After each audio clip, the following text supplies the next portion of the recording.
Subscribe करें हमारे YouTube channel को और बेल आइकन को प्रेस करें हमारे लेटेस्ट वीडियोस को देखने के लिए।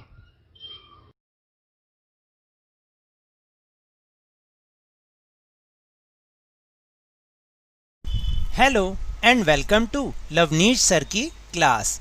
आज की ये शिक्षा निदेशालय राष्ट्रीय राजधानी क्षेत्र दिल्ली की वर्कशीट नंबर 8 जो कि क्लास 6 के स्टूडेंट्स के लिए है और यह ली गई है गणित विषय से। और इसमें आज हम समझेंगे अपनी संख्याओं की जानकारी के अंतर्गत सन्निकटन यानी सन्निकटन के योग की समझ। ये सन्निकटन थोड़ा सा मुश्किल वर्ड है, मैंने लास्ट टाइम भी आपको समझाया था। इसको हम एस्टिमेट कह देते हैं, यानी जब हम कोई चीज़ जोड़ते हैं, मान लीजिए वो जैसे हम बोलते हैं 749 और बोल दो आपकी भाई 860 रुपये, तो हम क्या करते हैं जब ऐसे जोड़ते हैं तो बड़ी मुश्किल होती है। अगर हम उसको राउंड ऑफ कर देते हैं, जैसे कि मैंने आपको लास्ट वर्कशीट में सिखाया था, अगर मैं 749 को 700 बना दूं और 860 को मैं 900 बना दूं तो इनको जोड़ना आसान होगा और इनका जो योग होगा वो लगभग उसी योग के उसी के आसपास ही होगा जितना कि एग्जैक्ट आना चाहिए। तो इसको हम कहते हैं सन्निकटन योग की समझ, यानी एस्टिमेशन लगाना, यानी एस्टिमेट को जोड़ना। ऐसे ही हम मान लीजिए कोई हमारे घर में कुछ पार्टी होती है तो हम क्या कहते हैं कि भाई हाँ गुब्बारे आ जाएंगे 400 रुपये के, और जो टोपियां हैं, मान लीजिए बर्थडे ही मना रहे हैं कि भाई बर्थडे कैप आ जाएंगी 500 रुपये की, और जो मोमबत्ती आ जाएगी वो 50 रुपये की आ जाएगी। लेकिन हालांकि हो सकता है कि ये सब की कीमत कुछ एग्जैक्ट अलग अलग हो, जिसका योग हो सकता है उसके आए दाएं हो जितना आपने एस्टिमेट लगाया हो। तो इसको हम कहते हैं सन्निकटन योग की समझ। तो चलिए शुरुआत करते हैं मेरे साथ और समझने की कोशिश करते हैं। लेकिन उससे पहले आपको बता दूं, मैं जो इसकी इंग्लिश वाली वर्कशीट बनाऊंगा उसका लिंक भी आपको हिंदी वाली वर्कशीट के डिस्क्रिप्शन में दे दूंगा, ताकि जो इंग्लिश मीडियम में समझने वाले हैं उन्हें कोई मुश्किल ना हो। तो चलिए शुरू करते हैं। श्रीमती देवसेना 2000 रुपये में अपने बच्चों के लिए कुछ उपहार खरीदने के लिए बाज़ार जाती हैं, जैसे कि आपकी मम्मी भी जाती होंगी। 2 उपहार जो उन्हें पसंद आए, उनकी कीमत थी 1175 रुपये और 449 रुपये। क्या आप समझते हैं कि श्रीमती देवसेना के पास इन 2 उपहारों को खरीदने के लिए पर्याप्त पैसा है? तो देखिए, अब इनको एग्जैक्ट लगाना, सोचना, तो क्यों ना हम इसका अनुमान लगाएं। तो अब हम उसी तरीके से इसको करने की कोशिश करेंगे। देखिए, अमरेंद्र और कटप्पा 2 लोग हैं जिन्होंने उनके इन उपहारों का अनुमान लगाया अलग अलग तरीके से, और देखते हैं कि किसका अनुमान बिल्कुल सटीक बैठता है, यानी एग्जैक्ट उतना ही बैठता है जितना कि उनको चाहिए। अमरेंद्र और कटप्पा ने निम्नलिखित तरीकों से कुल लागत का अनुमान लगाने की कोशिश की। तो पहले हम देखेंगे कि अमरेंद्र ने कैसे किया। अमरेंद्र ने क्या किया, पहले उपहार जो कि 1175 रुपये का था उसका निकटतम सैकड़े में आकलन किया। आपको याद है ना, मैंने सैकड़े में राउंड ऑफ करना कैसे सिखाया था आपको। अगर 1175 है और सैकड़े में हमें करना है तो हम क्या करते हैं, लास्ट की 2 डिजिट देखते हैं, लास्ट की 2 डिजिट, यानी कि ये वाली डिजिट 75। अगर ये 50 से ज़्यादा है तो अगले में जाएगा, 50 से कम है तो पिछले में जाएगा। तो 1175 है तो 1200 में मैंने उसका निकटतम सैकड़े में आकलन कर दिया। फिर दूसरे उपहार की कीमत थी 449 रुपये। तो हम कई बार हम भी तो ऐसे अंदाज लगाते हैं, भाई 449, चलो 400 का लगा लेते हैं इसको, तो वही वाली बात है। तो 449 का जब मैंने निकटतम सैकड़े में आकलन किया तो वो बना 400 रुपये, क्योंकि 50 से कम है ना, सैकड़े में करने के लिए लास्ट के 2 डिजिट देखने होते हैं। तो 400 कर दिया। तो जब मैंने 1200 और 400 को जमा किया तो उत्तर आया 1600 रुपये। और जबकि अगर आप इनकी एग्जैक्ट कीमत निकालेंगे तो वो बनेगी 1624 रुपये। यानी कि अगर मैं 1175 और 449 रुपये को जोड़ूं तो मेरी जो एग्जैक्ट कीमत बनेगी वो 1624 रुपये बनेगी। लेकिन मेरा अनुमान निकला लगभग 1600 रुपये मेरे पास खर्च होंगे। लेकिन जो कटप्पा ने हल निकाला उसने कैसे निकाला कि पहले उपहार को उसने 1175 को 1000 में उसने राउंड ऑफ कर दिया, 1000 में उसका आकलन कर दिया। तो जब 1000 में करेंगे तो 3 अंक देखने होते हैं, 175 है, 3 अंक 500 से कम होंगे, 1000 में करने के लिए 500 से कम होंगे तो वो पहले वाले 1000 में जाएंगे, और अगर 500 से ज़्यादा होंगे तो वो अगले वाले 1000 में जाएंगे। तो 1175 को उसने 1000 में जब आकलन किया तो राउंड ऑफ करके बना 1000 रुपये। और 449 को जब हमने 1000 में आकलन किया, क्योंकि ये तो 500 से कम है तो इसलिए उसको 0 बना दिया, क्योंकि या तो 1000 होगा या फिर 0 होगा, तो इसलिए यहाँ पर 0 आ गया। तो इसने जब आकलन किया तो इसकी लागत आई 1000 रुपये। अब आप बताइए दोनों में से 1600 रुपये और 1000 में से कौन सा 1624 के ज़्यादा नज़दीक है? अमरेंदर वाला। तो इसलिए अमरेंदर का जो अनुमान था वो सही था। और इसमें आगे लिखा भी है कि क्या आप अमरेंदर द्वारा किए गए निकटतम सैकड़े में आकलन करेंगे या कटप्पा द्वारा किए गए निकटतम 1000 में आकलन करेंगे। तो हमें यही करना है कि जिसमें हमें सहूलियत होती है, यानी जिस अनुमान के द्वारा हम उसके ज़्यादा नज़दीक पहुंच सकते हैं उसको ही हम मानेंगे। तो इसके लिए क्या होना चाहिए कि देखिए अनुमान जो है वो उचित और तार्किक होना चाहिए। कोई कठोर नियम नहीं है, लेकिन सटीकता की आवश्यकता पर निर्भर करता है कि सटीकता होनी ज़्यादा ज़रूरी है। आकलन की कितनी जल्दी ज़रूरत है ये भी हमें लगाना पड़ेगा। इसलिए हम यह निष्कर्ष निकाल सकते हैं कि अमरिंदर द्वारा किया गया आकलन अधिक सटीक अनुमान है, क्योंकि यह उचित और अधिक तार्किक है। तो मैंने आपको बताया कि भाई 1624 बनता है और हमारे पास 1600 है, तो इसका मतलब हम उसके ज़्यादा नज़दीक हैं। लेकिन अगर हम उसको 1000 में कर देंगे तो वो तो सही हुआ ही नहीं। तो ऐसे ही आपने देखा होगा कोई सब्ज़ी वाले या कोई दुकानदार वो फटाफट कैसे अनुमान लगा लेते हैं इतने सारे पैसों का बिना कैलकुलेटर में किए हुए। तो वो भी यही अनुमान लगाते हैं। तो आपको भी ये अनुमान लगाना आना चाहिए ताकि आपका हिसाब किताब जल्दी से जल्दी हो जाए।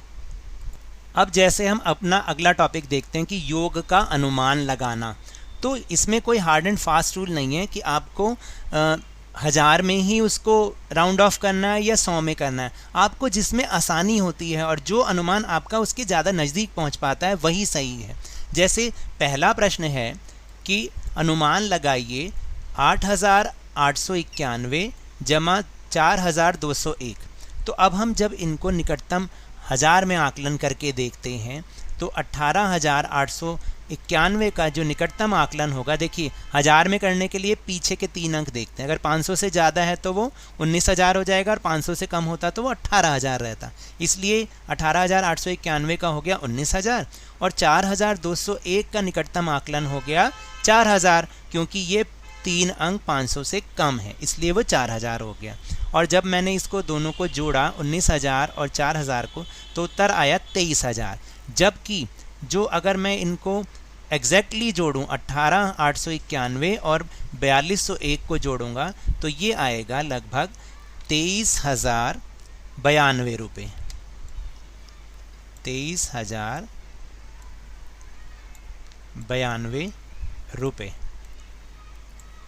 तो इसका मतलब मेरा ये जो आकलन हुआ, मेरा जो ये एस्टिमेशन हुआ बिल्कुल सही है, क्योंकि 23092 आ रहा था एग्जैक्टली और मैंने अनुमान लगा के उसको 23000 तक पहुंचाया। तो मैं ज़्यादा नज़दीक हूँ इसलिए मेरा आंसर सही है। फिर दूसरा है कि अनुमान लगाइए 429 और 8691 को। तो यहाँ पर तो हमें बताया गया कि सैकड़े में आकलन कर लीजिए। 429 का हमने आकलन जब किया सैकड़े में, तो सैकड़े में आकलन के लिए 2 अंक देखते हैं। 29 50 से ज़्यादा है तो 500 बन जाएगा, 50 से कम है तो 400 ही रह जाएगा, इसलिए 400 हो गया। फिर 8691 है, फिर आपको 2 अंक देखने हैं कि अगर 50 से ज़्यादा है तो 8700 में चला गया, 50 से कम होता तो 8600 ही वो रहता। तो जब मैंने इनको प्लस किया तो उत्तर आया 9100। और जबकि अगर इन दोनों को प्लस किया जाएगा तो इसका आंसर आएगा 9120। तो अब बताइए कि हम कौन किसके ज़्यादा नज़दीक है। इसका मतलब जब 9120 और 9100, तो इसका मतलब हमारा जो एस्टिमेशन है, हमारा जो अनुमान है वो बिल्कुल सही है। इसी प्रकार हम करेंगे अंतर का अनुमान लगाना, यानी आपको घटा का अनुमान लगाना है और वो भी आपके नज़दीक ही होना चाहिए। कि जैसे कई बार हम बाज़ार में नहीं जाते, बाज़ार में जाके हम अनुमान लगाते हैं कि भाई इतने पैसे हुए और हमें इतने पैसे देने, तो कितने पैसे बचेंगे हमारे पास। तो हम अनुमान लगाते हैं कि हाँ भाई, मान लीजिए अगर 3250 रुपये बच रहे हैं तो हम कह देंगे हाँ भाई 3300 रुपये बच रहे हैं हमारे पास। तो इसका मतलब ये क्या है, अनुमान है। तो चलिए अनुमान लगाते हैं। प्रश्न 1 है, अनुमान लगाइए 9876 में से 6789 को हमें घटाना है। तो क्या करना है, देखिए यहाँ पर तो लिखा हुआ है कि आकलन 1000 में आकलन करना है। तो जब हम 9876 का 1000 में आकलन करेंगे तो 1000 के लिए 3 अंक देखने होते हैं, 500 या 500 से ज़्यादा, तो ये बन जाएगा 10,000। फिर 6789 के लिए 1000 का करेंगे तो 3 अंक देखेंगे, 500 से ज़्यादा है तो हमने 7000 कर दिया। तो जब हमने इनको दोनों को माइनस किया, घटाया, तो उत्तर आया 3000। और जब हम अगर वास्तव में इनको घटाते तो हमारा उत्तर क्या आता, हमारा उत्तर आता है 3087।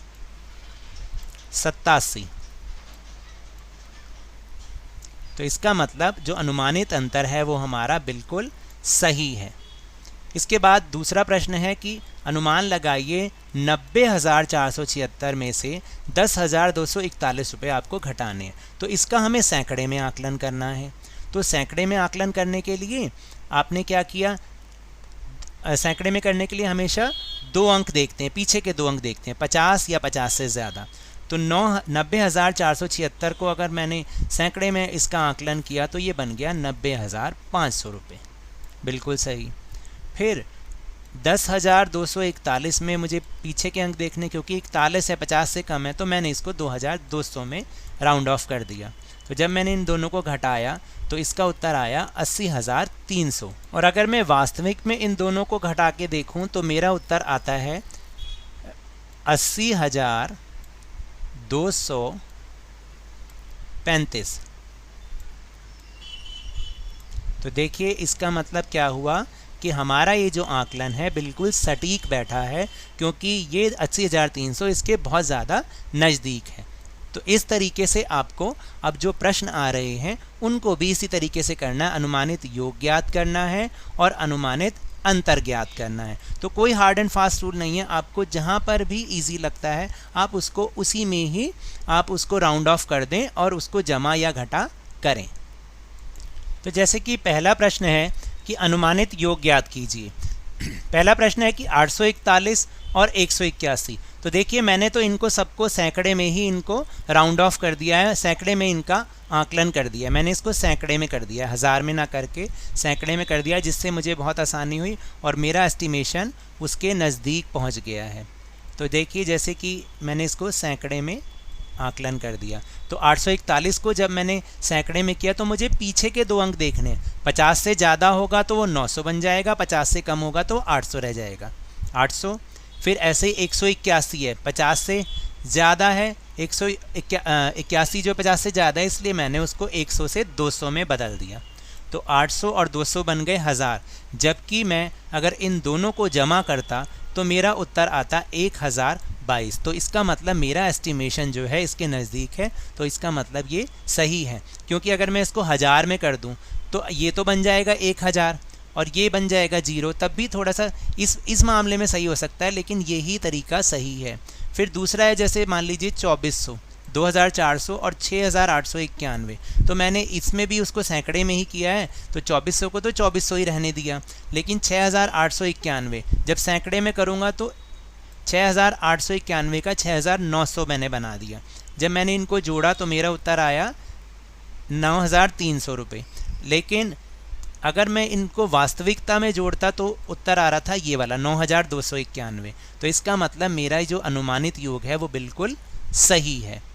फिर तीसरा है 9875, इसको भी मैंने सैकड़े में ही किया है, तो 9875 का 9900 ही बनेगा। और 5478 का कितना बनेगा, 5000। देखिए 9875 का मैंने उसको सैकड़े में जब राउंड ऑफ किया तो बन गया 9900, और 5478 को किया तो उसको मैंने राउंड ऑफ करके 5500 बना दिया, क्योंकि 50 से ज़्यादा नंबर है इसलिए 5500।